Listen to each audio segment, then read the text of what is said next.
Hello everyone, a little home video to teach you something today. I just decided, because I miss you so much, I can't live without you, that I would record a couple of videos explaining you the next grammar topic of unit number 4, which is modal verbs and modal perfects. In these next videos, I will explain to you all the characteristics of these auxiliary verbs. And I recommend you writing on your notebooks everything that I explain. So write everything down. You can play the video as many times as you want. And well, let's do it. This is our whiteboard. I explained first of all the definition of modal verbs, then characteristics, and then the different functions they have in the sentence. And what is a modal verb? Basically, a modal verb is an auxiliary verb, okay? They are also called helping verbs, and they are used to specify the contextual function of the main verb they accompany. What does that mean? Well, that means that when we use a modal verb, we explain how the main verb is carried out, okay? It's not the same to say I swim than I can swim or I should swim. So it carries a little meaning there, a little contextual additional meaning to the main significance of the verb. They also have some characteristics, okay, that we can use to identify if they're modal verbs or not. The first characteristic of modal verbs is that they don't use an S in the third person singular. So that is the reason why we cannot say she can swim. The S goes out, okay? Because modal verbs are invariable, okay? They never change. With some exceptions, I will explain later. Then the second characteristic is they make questions by inversion, okay? We say, can you swim? We just invert the order of the subject and the auxiliary to make the question. Can you swim instead of you can swim, all right? And it's impossible to say, do you can swim? I read that many times in your compositions, so you better change that, all right? Then third characteristics, they negate themselves, okay? They can form their own negation. You can say I can't or I cannot swim, or can't would be the contraction of cannot. But we never say I don't can, okay? So we don't have to add any other auxiliaries of negation to the modal verb because they have the ability of negating themselves, okay? They're cool verbs, you know? And the final characteristics here, there are many, but you know, these are the basic ones. So they are usually followed by an infinitive without the preposition to. There are exceptions. For example, out to or have to. Have to is a semi-auxiliary. But they're followed by to. But most of them, they're not followed by to plus infinitive. They're just followed by the infinitive directly. I can swim. Okay, so you never say I can to swim. That's incorrect. So let's go back to the contextual functions of the modal verbs. I told you that they give a special meaning to the main verb. Okay, it's not the same to say I usually study every day, then say, well, I should study today because I have an exam tomorrow. Okay, so we use the same main verb, which is to study, but because we use a modal verb in the second example I gave you, it gives an additional meaning, okay, a special meaning. What are those meanings? Well, they can be requests, they can be permission, obligation, logical conclusions, possibility, and some of them can even indicate future, okay? Okay, so this is the list of functions, of contextual functions that modal verbs carry, and I will upload this list on Google Classroom so you can have access to it and revisit it as many times as you want. Well, let's talk about the first two functions they carry. They're requests and permission. Both of them are connected, all right? Request, permission. I request something, I ask for something, and that person gives me permission or not, okay? So we have many, we have 4 different modal verbs that we can use in requests. May I go to the bathroom, please? Well, you can create as many examples as you want. I'm sorry I had to, stop the video to just imagine some examples that I could give you. May I go to the bathroom, please? Can I use your computer because mine is broke? Could I use your umbrella because it's raining outside and I actually didn't remember buying one? Would you mind? Okay, would you mind is another modal verb expression that carries ing, okay? Would you mind going to the cinema with me? All right, those are requests. And then we have our answers. We have our, reflection. Permission. You may go to the bathroom. Yes, you can use my computer. Okay, so these two are very linked to each other. It's requests and permissions. Let's continue with the next function. Pepe, would you mind coming here, please? Pepe, would you mind coming here, please? Well, clearly he minds. Can you please not die? Can you please not die? Okay, I hope you're having a great time. Coronavirus is great. Good, so let's continue with obligation and prohibition. These two are also linked together, these two functions of speech, and we also can use several modal verbs in each category. Okay, in obligation we can use must, have to, should, and ought to. Alright, well, the star of obligation is must. That is the one we use when we want to make things really serious, when, for example, an authority, teachers, police officers, doctors tell us what to do and what not to do. All right, those are obligations. You must do your homework before the deadline this Sunday, for example. It's an obligation. Otherwise, the consequences are going to be harsh. Right? Then we have all the three: have to, should, and ought. And I indicated them with an asterisk here in this case because they're special. Okay, have to here. It's a semi-modal verb. It's special because it doesn't follow the same characteristics as the rest of the modal verbs, okay? Basically, you conjugate them. You can add an s in third person singular, and you have to negate them and make the interrogation with auxiliaries, all right? So I say, I have to go to the doctor because I feel bad. I don't have to go to the doctor. She has to go. She doesn't have to go. And then in questions would be, do I have to do these exercises? Does she have to repeat the same question over and over again? All right, so this is an exception in modal verbs, okay? Also, you can see that it's followed by the preposition to, which doesn't follow the same characteristics as the other one, which carry just the modal verb plus an infinitive. Have to, also I have to mention that it indicates also an obligation, but not so strict as must. Okay, we use must for obligations that come from authorities, from somebody who's over us, okay, in power. While have to would actually be regarded more as a recommendation, as well as should and ought to. Why did I write an asterisk here in green? Well, because should and ought to could actually imply obligations, like we can see that here in the example. Obligation with should, you should tell your friends the truth. Okay, it's an obligation, but it's partial. Okay, why is that partial? Because it's more regarded as a recommendation. These last two are mostly used to give partial obligations. That means recommendations. I should go to the doctor because my face is green. Okay, yeah, sure, that's something you should do. It's a kind of a recommendation you're setting for yourself.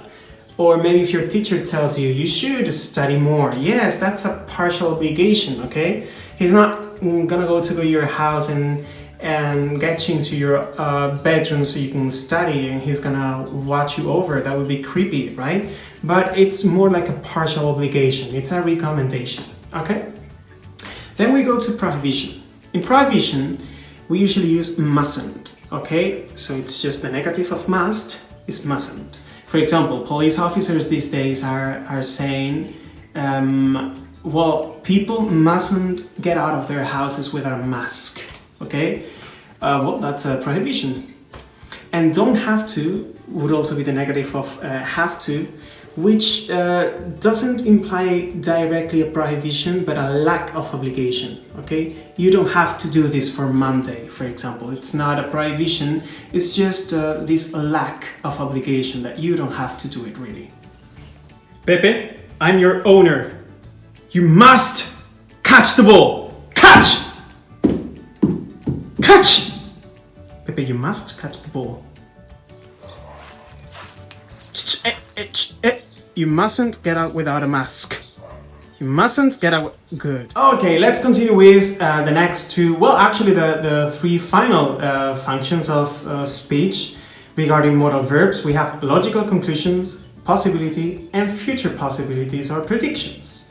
Well, in logical conclusions, we have must and should. As you can see here, logical conclusion, must. He left an hour ago, so he must be there already. Okay, it's just a hypothesis we believe in, okay? It's a logical thing that we think of, all right? We're not sure about that, but we can make theories, all right? And we can say, well, I don't know where my keys are. Well, they must be on the table, okay?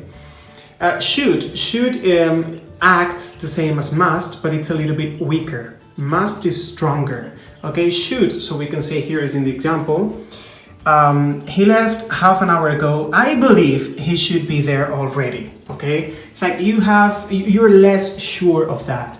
You're less sure of that logical conclusion. So you say, well, I don't know where my keys are. They should be at home, but I don't have any freaking idea, right? Good. Possibility. In possibility, we have, alright, well, sorry for the cat, but every time I cut means that I screwed up before, so I have to repeat it again. So in possibility, we have 4 different kinds of modal verbs. As you can see, some of them are repeated in other categories. That means that the same modal verb can have different functions of language, okay? So for example, can imply a possibility, but it can also imply an ability. For example, an ability, I can say, I can speak 4 languages, or I can swim since I was 4 years old. That's an ability, that's an inner power you have, an ability you have to do something.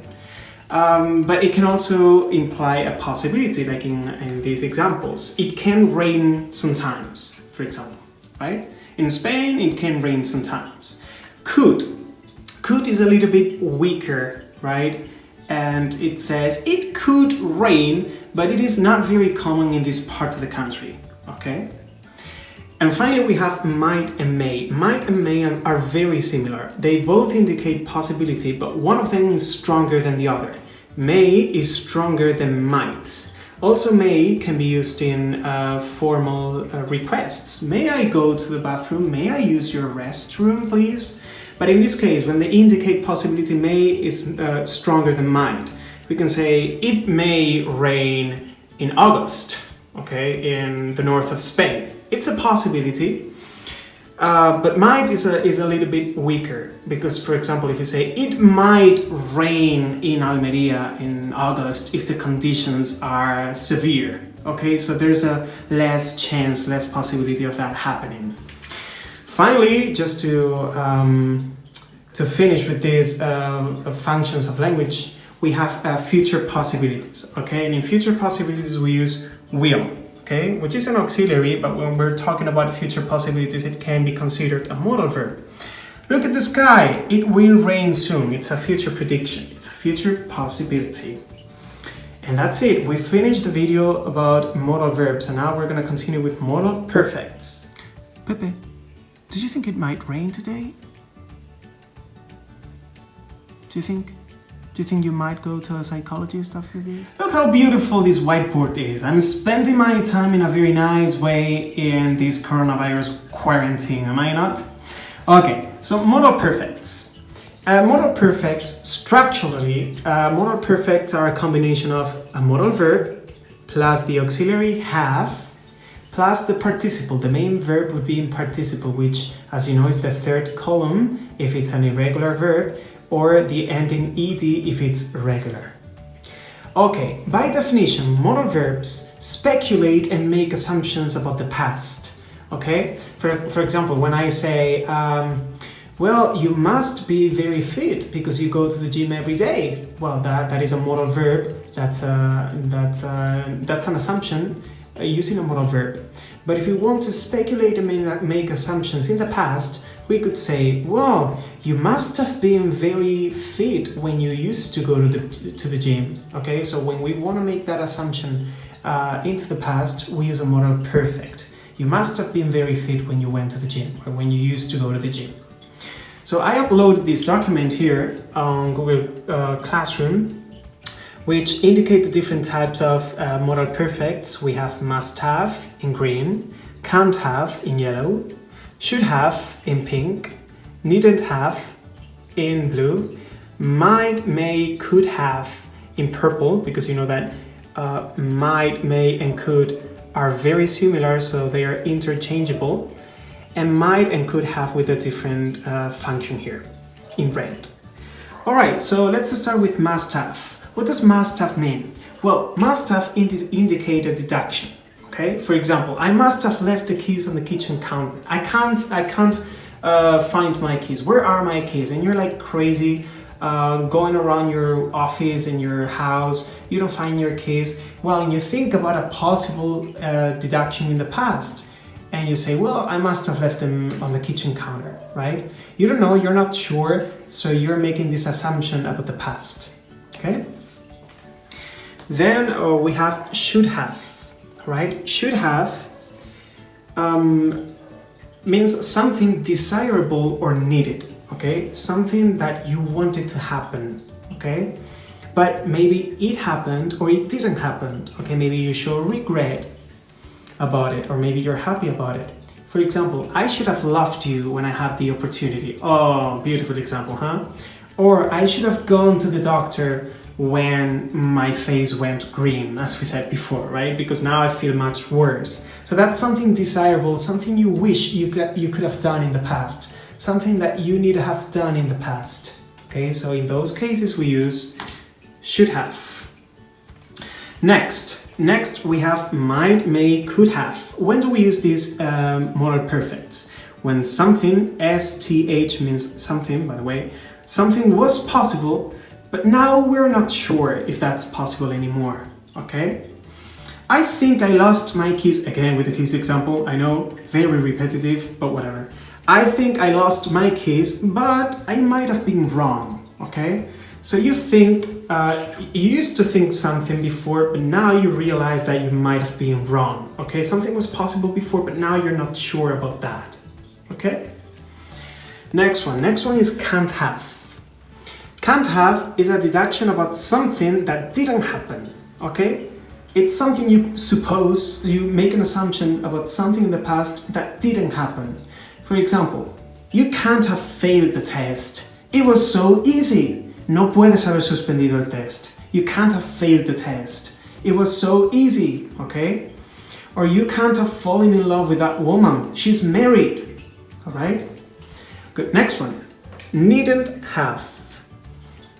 Needn't have refers to something that was done, but it wasn't necessary. So imagine you throw a party. It's a big party in your house, and all the guests arrive, and some of them bring something, like a kind of a very polite gesture, and they bring a bottle of wine, for example. And you say, oh, you needn't have brought me anything, okay? That's like a very formal thing to say, by the way, if you throw any parties in the future when we don't have coronavirus.